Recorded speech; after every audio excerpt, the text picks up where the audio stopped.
Principal diplomatic correspondent Siddhant Sibal is at the venue of the G7 summit. While there are several global issues staring at the G7 leaders, Russia's invasion of Ukraine is topping the list. Since the beginning of the summit, Russia has only escalated its offensive and has targeted major Ukrainian cities again. So far, G7 leaders have presented extremely convergent positions on the Russian invasion. They say they will stand beside Ukraine as long as it takes. What remains to be seen, however, is how these leaders toughen their stance against Moscow. Here's a detailed report. One of the key focus today was the fact that the Ukrainian President Zelensky addressed the G7 leaders.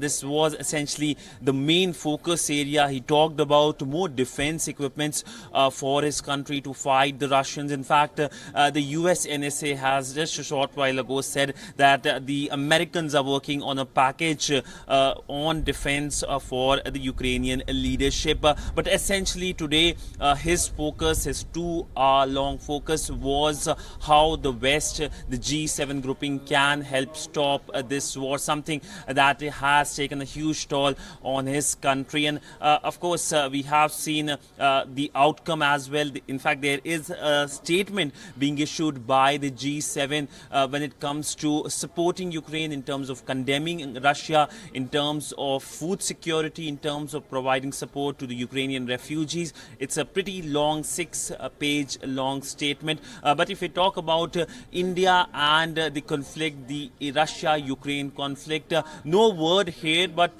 remember, India has been saying in the past that talks are the only way forward when it comes to Ukraine and Russia. They need to sit together on the table to discuss issues. While, of course, India has close relationship with Russia, India has condemned what has happened in Busha, which is something that shows that India stands when it comes to issues like human rights.